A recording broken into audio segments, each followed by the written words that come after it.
एवढं कसलं प्रेम मला तर ह्या दोघांना ते काय मला माहित नव्हतं. हे हाय गाईज, राधे राधे सगळ्यांना. मी ट्रॅफिकमध्ये 2 तास झालं फसले होते. मी केक घ्यायला बाहेर आले आणि मी ट्रॅफिकमध्येच फसले. आज मी काजलच्या घरी आले होते कारण की काजलच्या मम्मीचा बर्थडे होता. मग आम्ही सगळ्यांनी मिळून काकूंचा बर्थडे सेलिब्रेट केला आणि त्या सगळ्यांना बाय बोलून मी घरी आले.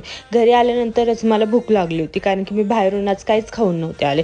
घरी आल्यानंतर मग मी माझ्यासाठी रेड सॉस पास्ता बनवत होते. बरेच दिवस झाले मी ही रेसिपी बघितली, सो मी आज ही ट्राय करत होती. सगळ्यात आधी मी लसूण भाजून घेतला होता, त्यानंतर मी ऑनियन आणि टॅमॅटोही भाजून घेतले होते. ह्याच्यामध्ये काजू ॲड केले होते आणि ही व्हिप्ड क्रीम होती ज्यामध्ये मी पनीरही टाकलं होतं. त्यानंतर भाजलेलं सगळं मिश्रण ॲड करून चांगली पेस्ट करून घेतली होती. कढईमध्ये ऑइल टाकून मस्त गरम झाल्यावर ऑइल त्यामध्ये ही पेस्ट टाकली होती. त्याच्यानंतर मग या पेस्टमध्ये मी लागणारे स्पायसेस ॲड केले होते. मी जास्त काय ॲड न करता red chilli powder and oregano टाकलं होतं. त्यानंतर मी पास्ताही यात ॲड केलं होतं. मस्त मिक्स करून घेतलं होतं. खाऊन मी मस्त सुस्तावले होते. बट वरती येऊन बघितलं दीदी शेकोटी करत बसले आणि त्यामध्ये मी ते पाणी वतलं होतं. त्यामुळे दीदी फार चिडली होती. थोड्या वेळ शंकरने तिला समजवलं आणि ती ओके झाली. ओके बाय, भेटू नेक्स्ट ब्लॉगमध्ये.